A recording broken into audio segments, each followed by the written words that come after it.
നമസ്കാരം, മലയാളി വാർത്ത ഇൻസൈഡിലേക്ക് സ്വാഗതം. ഇന്ന് രാത്രി ഇറാൻ റവല്യൂഷണറി ഗാർഡ് നരകം കാണും. അമേരിക്കൻ പ്രസിഡന്റ് ഡൊണാൾഡ് ട്രംപിന്റെ മുന്നറിയിപ്പായിരുന്നു, അന്ത്യശാസനമായിരുന്നു ഇത്. അത് അക്ഷരാർത്ഥത്തിൽ ശരിയാകുന്നു. ഇറാനിൽ അടി തുടങ്ങിയിരിക്കുകയാണ് അമേരിക്ക. ഇറാന്റെ നട്ടല്ലായ കാർഗ് ദ്വീപിന് നേരെ അമേരിക്കയുടെ മിന്നൽ ആക്രമണം. IRGC ഇപ്പോൾ തലങ്ങും വിലങ്ങും പാഞ്ഞുകൊണ്ടിരിക്കുകയാണ്, ചിതറി ഓടുകയാണ്. ഏത് കേന്ദ്രങ്ങളിലേക്കാണ് അമേരിക്ക ആക്രമിക്കുകയെന്ന് അറിയാത്തത് കൊണ്ട് തന്നെ പരക്കം പാച്ചിലാണ്. അതായത് തന്ത്രപ്രധാന മേഖലകളിലെല്ലാം കോട്ട കെട്ടി സംരക്ഷിക്കുന്നതിന് ചിതറി ഓടിക്കൊണ്ടിരിക്കുകയാണ് IRGC. ഞങ്ങൾ പൂർണ്ണ യുദ്ധത്തിലേക്ക് ഇതുവരെ ഇറങ്ങിയിട്ടില്ല, ഞങ്ങളെ അതിന് നിർബന്ധിക്കരുതെന്ന് അമേരിക്ക പല ആവർത്തി ഇറാന് മുന്നറിയിപ്പ് കൊടുത്തിരുന്നു.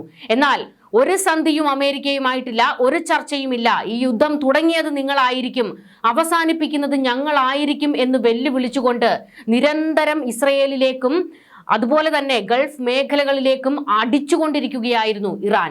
എന്നാൽ ഇന്നിപ്പോൾ ഈ ഒരു രാത്രി അത് അമേരിക്ക ഇറാനെ തീർത്തു കെട്ടുമോ എന്നുള്ള ഭീതിയിലേക്ക് കാര്യങ്ങൾ കൊണ്ടെത്തിച്ചിരിക്കുകയാണ്. ഇറാന്റെ കരയും കടലും ആകാശവും കൈപ്പിടിയിലാക്കി നിയന്ത്രണത്തിലാക്കിയിരിക്കുകയാണ് അക്ഷരാർത്ഥത്തിൽ അമേരിക്ക.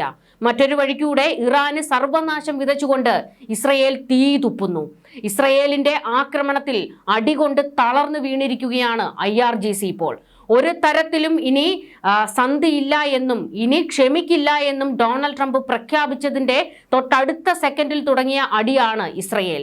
ഇതുവരെ ഇറാന് ഒന്ന് നിവർന്നു നിൽക്കാൻ, IRGCക്ക് ഒന്ന് ശ്വാസം വിടാനുള്ള സമയം പോലും ഇസ്രയേൽ അനുവദിച്ചിട്ടില്ല. ഞങ്ങൾ ജനങ്ങളെ അണിനിരത്തിക്കൊണ്ട് ഊർജ പ്ലാന്റുകൾ സംരക്ഷിക്കാനും അമേരിക്കയുടെയും ഇസ്രയേലിന്റെയും യുദ്ധത്തെ നേരിടാനും തയ്യാറെടുത്തിരിക്കുന്നു എന്നായിരുന്നു ഇറാന്റെ വെല്ലുവിളി. എന്നാൽ ഇത് ഒരു തന്ത്രമായിരുന്നു. അതായത് മനുഷ്യനെ കവചമാക്കി അവരെ കൂട്ടക്കുരുതി കൊടുത്തുകൊണ്ടുള്ള ഒരു ഭരണകൂടത്തിന്റെ നെറികെട്ട മുഖമാണ് നമ്മൾ ഈ കഴിഞ്ഞ മണിക്കൂറുകളിൽ കണ്ടത്. ഇറാൻ സേന കുട്ടികളെയും അതുപോലെ തന്നെ അവിടുത്തെ ജനങ്ങളെയും മനുഷ്യ കവചമാക്കുന്നു. തൊട്ടിപ്പുറത്ത് നമ്മൾ മറ്റൊരു സാഹചര്യവും കൂടി പരിശോധിക്കണം. അതായത് ഒരു സൈനികൻ, ഒരു പൈലറ്റ് ഇറാനിൽ കുടുങ്ങിപ്പോയതിന് സർവ്വസന്നാഹങ്ങളും എടുത്തുകൊണ്ടാണ് വിമാനങ്ങൾ, പോർ വിമാനങ്ങൾ, 150ഓളം പോർ വിമാനങ്ങൾ ഇരച്ചു കയറി എത്തിയാണ് ഇറാനിൽ നിന്ന്, ആ മലമടക്കുകളിൽ നിന്ന് അവരുടെ പൈലറ്റിനെ കൊണ്ടുപോയത്. ഇതാണ് രണ്ട് രാജ്യങ്ങൾ തമ്മിലുള്ള വ്യത്യാസം. എന്തായാലും ഇറാൻ ഇപ്പോൾ അടിമേടിച്ചു കൂട്ടിക്കൊണ്ടിരിക്കുകയാണ്. ഏകദേശം ഇന്ന് രാത്രി 8 മണി, അത് ഇന്ത്യൻ സമയം രാത്രി 8 മണിയാണ് അവിടെ ഇറാനിൽ.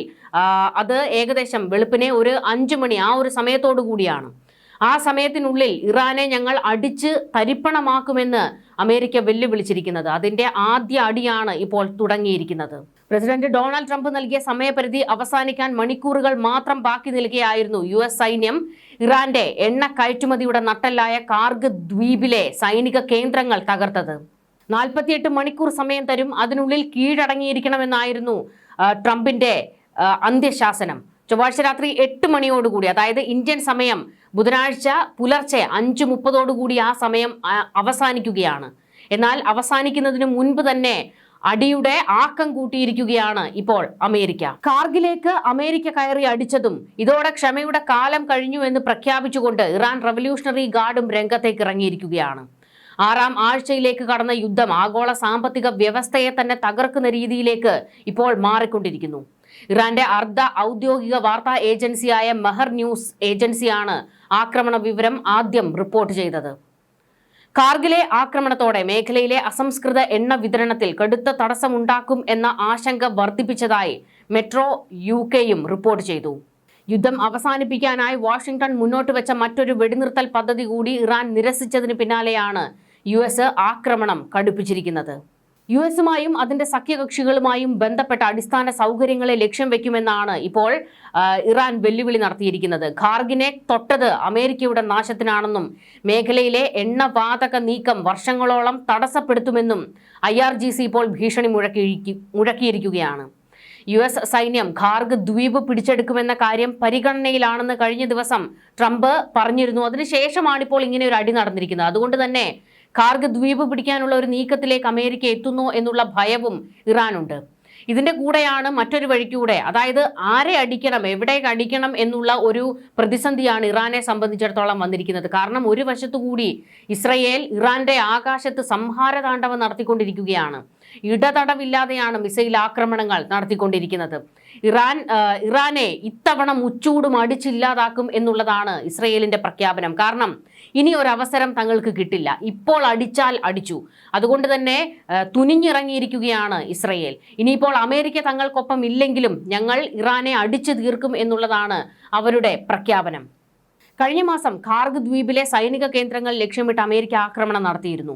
ഈ ആക്രമണത്തിൽ നാവിക മൈൻ ശേഖരണശാലകളും മിസൈൽ ബങ്കറുകളും തകർത്തുവെങ്കിലും എണ്ണ പശ്ചാത്തല സൗകര്യങ്ങളെ ആദ്യഘട്ടത്തിൽ കാര്യമായി ബാധിച്ചിരുന്നില്ല. ഇറാന്റെ മൊത്തം അസംസ്കൃത എണ്ണ കയറ്റുമതിയുടെ 90% കൈകാര്യം ചെയ്യുന്ന പ്രധാന ടെർമിനലാണ് ഖാർഗ് ദ്വീപ്. ഏകദേശം 3 കോടി ബാരൽ എണ്ണ സംഭരിക്കാനുള്ള ശേഷി ഈ ദ്വീപിനുണ്ട്. എന്നാൽ ഇവിടെ നമ്മൾ ഭയക്കേണ്ട മറ്റൊരു കാര്യമുണ്ട്. അമേരിക്ക ഒരു പിടിച്ചടക്കലിനാണ്, ഖാർഗ് പിടിച്ചെടുക്കുന്ന നീക്കത്തിലേക്കാണ്, അല്ലെങ്കിൽ ആക്രമണം കടുപ്പിക്കുന്ന നീക്കത്തിലേക്കാണ് കടക്കുന്നതെങ്കിൽ ഇറാൻ തന്നെ ഈ ഖാർഗിന് തീയിടാൻ സാധ്യതയുണ്ട്. ഇതോടുകൂടി ആ മേഖലയാകെ ദുരിതം അനുഭവിക്കേണ്ടി വരും. ഇത് മാത്രമല്ല, ഖാർഗ് ദ്വീപിൽ ഇപ്പോൾ അമേരിക്ക കൈവച്ചതോടുകൂടി ഹൂതികളെ ഇറക്കാനുള്ള നീക്കം ഇറാൻ നടത്തിയേക്കാം. ഇറാൻ ഇന്ന് രാത്രിയോടെ ഒരിക്കലും തിരിച്ചു വരാനാകാത്ത വിധം ഇല്ലാതാകും എന്ന കടുത്ത മുന്നറിയിപ്പാണ് ഡൊണാൾഡ് ട്രംപ് നൽകുന്നത്. ഇറാനിൽ സമ്പൂർണ്ണ ഭരണമാറ്റം സംഭവിക്കുമെന്നും ഇത് വിപ്ലവകരമായ മാറ്റങ്ങൾക്ക് വഴിയൊരുക്കുമെന്നും ട്രംപ് തന്റെ ട്രൂത്ത് സോഷ്യലിൽ ഇപ്പോൾ പങ്കുവച്ചിരിക്കുന്ന കുറിപ്പിൽ വ്യക്തമാക്കിയിരിക്കുന്നത്.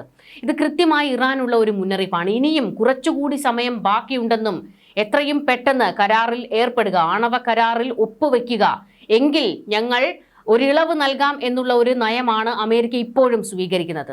അതിന്റെ മുന്നോടിയായിട്ടാണ് ഞങ്ങൾ കയറി അടിക്കും, അതിമാരക ആക്രമണം നടത്തും എന്ന് ഇറാന് ബോധ്യപ്പെടുത്തുന്നതിന് വേണ്ടിയാണ് ഖാർഗ് തന്നെ ലക്ഷ്യം വെച്ചത്. ഖാർഗിലേക്ക് അടിക്കുമ്പോൾ ഇറാൻ പതറും. കാരണം അവരുടെ സാമ്പത്തിക കോട്ടയാണ് ഖാർഗ്. എന്നാൽ ഇവിടെ നമ്മൾ കാണേണ്ട മറ്റൊരു വസ്തുത, അമേരിക്ക ഇനിയിപ്പോൾ പിന്നോട്ടേക്ക് പോകാൻ സാധ്യത വളരെ കുറവാണ്. കാരണം കാര്യങ്ങൾ പലതാണ്. ഒന്ന്, വലിയ ഒരു നാണക്കേടിലേക്ക് അമേരിക്കയെ ഇറാൻ കൊണ്ട് തള്ളി. ഒരിക്കലും ആർക്കും തൊടാൻ കഴിയില്ല എന്ന് അമേരിക്ക അഹങ്കരിച്ചിരുന്ന പോർ വിമാനങ്ങളും പടക്കപ്പലുകളുമാണ് വില കുറഞ്ഞ ഡ്രോണുകൾ ഉപയോഗിച്ച് ഇറാൻ ആക്രമിച്ചത്. അതിൻ്റെ ഒരു വെറി പിടിച്ചു നിൽക്കുന്നുണ്ട് അമേരിക്കയ്ക്ക്. മറ്റൊരു കാര്യം, ഇസ്രയേലിന് കൊടുത്ത വാക്കാണ്. ഇസ്രയേലിന് കൊടുത്തിരിക്കുന്ന വാക്ക് ഇറാനെ തീർക്കും, അവിടെ ഭരണമാറ്റം ഉണ്ടാകും, അമേരിക്കയുടെ താല്പര്യത്തിനനുസരിച്ചുള്ള ഒരു പാവ സർക്കാരിനെ കൊണ്ടുവരും എന്നുള്ളതാണ്. ഈ ഒരു വാക്ക് പാലിക്കാൻ ഇപ്പോൾ ഡൊണാൾഡ് ട്രംപ് ബാധ്യസ്ഥനാണ്. ഇനിയിപ്പോൾ അമേരിക്ക പിന്മാറിയാലും ഇസ്രയേൽ ഇതിൽ നിന്ന് പിന്മാറാൻ സാധ്യതയില്ല. മേഖലയിൽ ഇറാന്റെ പ്രോക്സികളെ മുഴുവൻ അടിച്ചിട്ട ഇസ്രയേൽ അവരുടെ ലക്ഷ്യം വെച്ച ഒരേ ഒരു കാര്യമാണ്, ഇറാനെ തകർക്കും, ഇറാനിൽ ഭരണമാറ്റം സംഭവിക്കും, അവിടുത്തെ ഭരണകൂടം ഇനി ഒരിക്കലും ഇസ്രയേലിന് ഒരു തിരിച്ചടി ഉണ്ടാകില്ല, ഭീഷണിയാകില്ല എന്ന രീതിയിലേക്ക് അവിടം ക്ലീൻ ആക്കുക എന്നുള്ളതാണ് ഇസ്രയേലിന്റെ ആവശ്യം. അതിനുവേണ്ടി കാത്തിരിക്കുകയായിരുന്നു. എത്രയോ വർഷങ്ങളായിട്ടുള്ള ഇസ്രയേലിന്റെ കാത്തിരിപ്പാണ്. പ്രത്യേകിച്ച് മൊസാദിന്റെ ചാരന്മാർ, മൊസാദ് സംഘടന ഇറാനെ മുച്ചൂടും തീർക്കുക എന്ന ലക്ഷ്യത്തിൽ ഇങ്ങനെ നിൽക്കുകയായിരുന്നു. ഈ ഒരു സാഹചര്യത്തിൽ എല്ലാം തങ്ങൾക്ക് അനുകൂലമായി വന്നിരിക്കുന്നുവെന്ന് ഇസ്രയേലിന് ബോധ്യപ്പെട്ടിരിക്കുകയാണ്. കാരണം പ്രോക്സികൾക്ക് തലപൊക്കാൻ കഴിയില്ല. ഹമാസ്, ഹൂതി, ഹിസ്ബുള്ള സംഘങ്ങളെ മുഴുവൻ തകർത്ത് തരിപ്പണമാക്കിയിട്ടിരിക്കുകയാണ് ഇസ്രയേൽ. മറ്റൊരു വശത്തുകൂടി ഇറാഖിലെയും സിറിയയിലെയും മിലീഷ്യകളെയും അടിച്ച് തകർത്ത് തരിപ്പണമാക്കി. അവരായിരുന്നു ഇറാന്റെ ശക്തി കേന്ദ്രങ്ങൾ. എന്നാൽ ഇപ്പോൾ ഇറാൻ തലങ്ങും വിലങ്ങും അടിമേടിച്ചുകൊണ്ടിരിക്കുമ്പോഴും പ്രോക്സികൾക്കൊന്നും ചെയ്യാനില്ലാതെ അവർ ചത്തു മരവിച്ച് കിടക്കുകയാണ്. ഈ ഒരു ഘട്ടത്തിൽ ഇറാനെ അടിച്ചു തീർക്കുക എന്നുള്ളതാണ് ഇസ്രയേൽ കണക്ക് കൂട്ടുന്നത്. അതുകൊണ്ട് തന്നെ ലക്ഷ്യം കാണാതെ ഇസ്രയേൽ പിന്മാറില്ല. ഖാർഗ് ദ്വീപിലെ മിസൈൽ ബങ്കറുകൾ, റഡാർ സ്റ്റേഷൻ, വെടിക്കോപ്പ് സംഭരണശാലകൾ എന്നിവ US വ്യോമാക്രമണത്തിൽ തകർത്തതായി ഉന്നത ഭരണകൂട ഉദ്യോഗസ്ഥരും സ്ഥിരീകരിച്ചിട്ടുണ്ട്. ദ്വീപിലെ നാശനഷ്ടങ്ങൾ വ്യക്തമാക്കുന്ന ദൃശ്യങ്ങൾ സോഷ്യൽ മീഡിയയിൽ ഇപ്പോൾ പ്രചരിക്കുന്നുണ്ട്.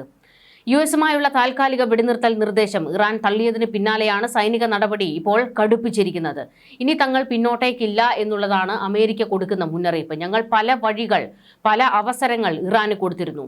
ആണവ കരാറിൽ ഒപ്പുവെക്കുക എന്നുള്ളതായിരുന്നു അവർക്ക് മുന്നിലുള്ള ഒരേ ഒരു പോംവഴി. എന്നാൽ അതിന് തയ്യാറാകാതെ വീണ്ടും മേഖലയിൽ യുദ്ധവെറി പിടിച്ച് നടക്കുന്ന ഇറാനെ മറ്റ് രാജ്യങ്ങളെ ഭീകരവാദത്തിലൂടെ കീഴ്പ്പെടുത്തണമെന്ന് കണക്ക് കൂട്ടുന്ന ഇറാന്റെ മതഭരണകൂടം, വെറിപിടിച്ച ഭ്രാന്തൻ ഭരണകൂടം ഇനി വേണ്ട എന്നുള്ളതാണ് ട്രംപിന്റെ മുന്നറിയിപ്പ്.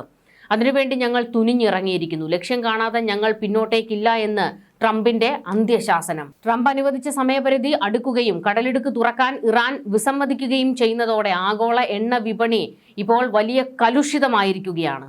ഊർജ്ജ വിതരണത്തിൽ ലോകം ഇതുവരെ കണ്ടിട്ടുള്ളതിൽ വെച്ച് ഏറ്റവും വലിയ തടസ്സമാണ് ഈ യുദ്ധം ഉണ്ടാക്കിയിരിക്കുന്നതെന്ന് ഇന്റർനാഷണൽ എനർജി ഏജൻസി മേധാവി മുന്നറിയിപ്പ് നൽകി. ട്രംപിന്റെ സമയപരിധി ഭീകരവാദത്തിനുള്ള നേരിട്ടുള്ള പ്രേരണയാണെന്നും അന്താരാഷ്ട്ര നിയമപ്രകാരം യുദ്ധക്കുറ്റം ചെയ്യാനുള്ള വ്യക്തമായ തെളിവാണെന്നും ഇറാന്റെ ഐക്യരാഷ്ട്രസഭ പ്രതിനിധി പറഞ്ഞു. പ്രസിഡന്റിന് ഭ്രാന്താണെന്ന് ഇറാന്റെ സൈനിക നേതൃത്വവും പ്രതികരിച്ചു. ആ ഭ്രാന്തിനെ ഇല്ലാതാക്കാൻ ഞങ്ങൾക്കറിയാമെന്നാണ് ഇറാൻ റവല്യൂഷണറി ഗാർഡിന്റെ വെല്ലുവിളി. ഇതിനിടെ ഇറാനിലെ ഇസ്ഫഹാൻ പ്രവിശ്യയുടെ തെക്കൻ മേഖലയിൽ സംഭവിച്ച ഒരു അതീവ ഗൗരവതരമായ സൈനിക സംഭവമാണ് അന്താരാഷ്ട്ര തലത്തിൽ ചർച്ചയായി മാറിക്കൊണ്ടിരിക്കുന്നത്. അമേരിക്കയുടെ C-130 സപ്പോർട്ട് വിമാനം തകർന്നു എന്ന റിപ്പോർട്ടുകളാണ് പുറത്തു വന്നിരിക്കുന്നത്. ഇത് ആഗോള രാഷ്ട്രീയ സൈനിക ചർച്ചകളുടെ കേന്ദ്രമായി മാറുകയാണ്. സംഭവത്തിന് പിന്നാലെ ഇറാനിയൻ പോലീസ് പുറത്തുവിട്ട പുതിയ ദൃശ്യങ്ങൾ ഈ സംഭവത്തിന്റെ ഗൗരവം വ്യക്തമാക്കുന്നുണ്ട്. സംഭവത്തെക്കുറിച്ച് ഇറാനിയൻ സുരക്ഷാ സംവിധാനങ്ങൾ നൽകിയ വിവരങ്ങൾ പ്രകാരം രാജ്യത്തിന്റെ വ്യോമപരിധി ലംഘിച്ച് പ്രവേശിച്ച ഒരു ശത്രു വിമാനത്തെ ലക്ഷ്യമിട്ട് പോലീസ് പ്രത്യേക സേനാ യൂണിറ്റുകൾ നടത്തിയ വെടിവെപ്പിലാണ് വിമാനം തകർന്നതെന്നാണ് വ്യക്തമാക്കുന്നത്. ഫരാജ എന്ന ഇറാനിയൻ പോലീസ് വിഭാഗം ഔദ്യോഗികമായി പറഞ്ഞതനുസരിച്ച് ഇതൊരു സാധാരണ ഇടപെടലല്ല, മറിച്ച് ഒരു കൃത്യമായ സൈനിക പ്രതികരണമാണ്. രാജ്യത്തിന്റെ സുരക്ഷയെ വെല്ലുവിളിക്കുന്ന ഏതു ഭീഷണിയെയും ശക്തമായി നേരിടുമെന്ന് അവർ വീണ്ടും ആവർത്തിച്ചു. അതായത് ഞങ്ങൾ വീണ്ടും അമേരിക്കയുടെ പോർ വിമാനങ്ങൾ അടിച്ചിട്ടു എന്നാണ് ഇറാൻ വ്യക്തമാക്കിയിരിക്കുന്നത്. ഇസ്ഫഹാനിലെ തെക്കൻ പ്രദേശം സൈനികപരമായി ഏറെ പ്രാധാന്യമുള്ള മേഖലയായി കണക്കാക്കപ്പെടുന്നതാണ്. ഈ പ്രദേശത്ത് ഇത്തരമൊരു സംഭവം നടക്കുന്നത് യാദൃശ്ചികമല്ലെന്നാണ് സൂചനകൾ. അമേരിക്കയെ ചൊടിപ്പിക്കുന്നതും ഈ നീക്കം തന്നെയാണ്. അതായത് ഒരു ശക്തിക്കും തങ്ങളുടെ ആയുധങ്ങളെ തൊടാൻ കഴിയില്ല, പോർ വിമാനങ്ങളെയോ പടക്കപ്പലുകളെയോ ആക്രമിക്കാൻ കഴിയില്ല എന്നുള്ള ഒരു അഹങ്കാരം, ആ ഒരു ആത്മാഭിമാനം നെറ്റിപ്പട്ടം പോലെയാണ് അമേരിക്ക കൊണ്ടു നടക്കുന്നത്. എന്നാൽ അവിടെ വലിയ ക്ഷതം അമേരിക്കയ്ക്ക് ഉണ്ടായിട്ടുണ്ട്. അവരത് സമ്മതിക്കുന്നില്ലെങ്കിലും ലോകരാഷ്ട്രങ്ങൾ പോലും അമേരിക്കയ്ക്ക് ഉണ്ടാകുന്ന തിരിച്ചടികളെ ഏറെ ചർച്ച ചെയ്യുന്നുണ്ട്. പ്രത്യേകിച്ച് ഇറാൻ പോലെ ഒരു രാജ്യത്ത് നിന്ന് ഡ്രോണുകൾ ഉപയോഗിച്ച് നടത്തുന്ന ആക്രമണത്തിലാണ് ഇവയെല്ലാം ആക്രമിക്കപ്പെടുന്നത്. അമേരിക്കയ്ക്ക് ഒരു കാര്യം ബോധ്യപ്പെട്ടിരിക്കുന്നു, ഇനി ഇറാനെ വളരാൻ അനുവദിക്കരുതെന്ന്. കാരണം ഇസ്രയേലും അമേരിക്കയും കണക്ക് കൂട്ടുന്നതിനപ്പുറത്തേക്ക് ഇറാൻ വളർന്നു കഴിഞ്ഞിരിക്കുന്നു. അവരുടെ പക്കൽ ആണവായുധങ്ങൾ ഉണ്ടോ എന്ന് പോലും ഇപ്പോൾ ഇസ്രയേൽ സംശയിക്കുകയാണ്. കാരണം അതിമാരക മിസൈൽ ശേഷി ഇറാനുണ്ട്. അത് വെച്ചാട്ടാണ് ഈ പറയുന്ന മേഖലയിൽ ഇറാൻ ആധിപത്യം സ്ഥാപിക്കുന്നതും നിരന്തരം ഇസ്രയേലിലേക്കും ഗൾഫിലേക്കും ആക്രമണം നടത്തിക്കൊണ്ടിരിക്കുന്നതും. ഇറാനിലെ തന്ത്രപ്രധാന കേന്ദ്രങ്ങളെക്കുറിച്ചുള്ള വിവരങ്ങളെല്ലാം മൊസാദും CIA-യും ചോർത്തിയെടുത്തിട്ടുണ്ട്. ഇതിന്റെ ഒരു പിൻബലത്തിൽ കൂടിയാണ്, എല്ലാ വിവരങ്ങളും കിട്ടിയതിന് ശേഷമാണ് പൂർണ്ണമായ ഒരു യുദ്ധത്തിലേക്ക് ഇപ്പോൾ അമേരിക്കയും ഇറങ്ങിയിരിക്കുന്നത്. ഈ ഒരു രാത്രി എന്തൊക്കെയാണ് സംഭവിക്കാൻ പോകുന്നത്? ഇറാൻ ഇനി ബാക്കി ഉണ്ടാകുമോ? കാരണം അമേരിക്ക പറഞ്ഞതുപോലെ ഞങ്ങൾ ഒരു പൂർണ്ണ യുദ്ധത്തിലേക്ക് ഇറങ്ങിയിട്ടില്ല, ഞങ്ങളെ അതിന് പ്രേരിപ്പിക്കരുത് എന്നായിരുന്നു ഡൊണാൾഡ് ട്രംപ് വെല്ലുവിളിച്ചത്. ഒരു പൂർണ്ണ യുദ്ധത്തിലേക്കാണോ ഇനി അമേരിക്ക ഇറങ്ങാൻ പോകുന്നത്? അങ്ങനെയാണെങ്കിൽ അത് ഇറാന് താങ്ങാൻ കഴിയുന്നതല്ല. ന്യൂസ് ഡെസ്ക് മലയാളി വാർത്ത ഇൻസൈഡ്.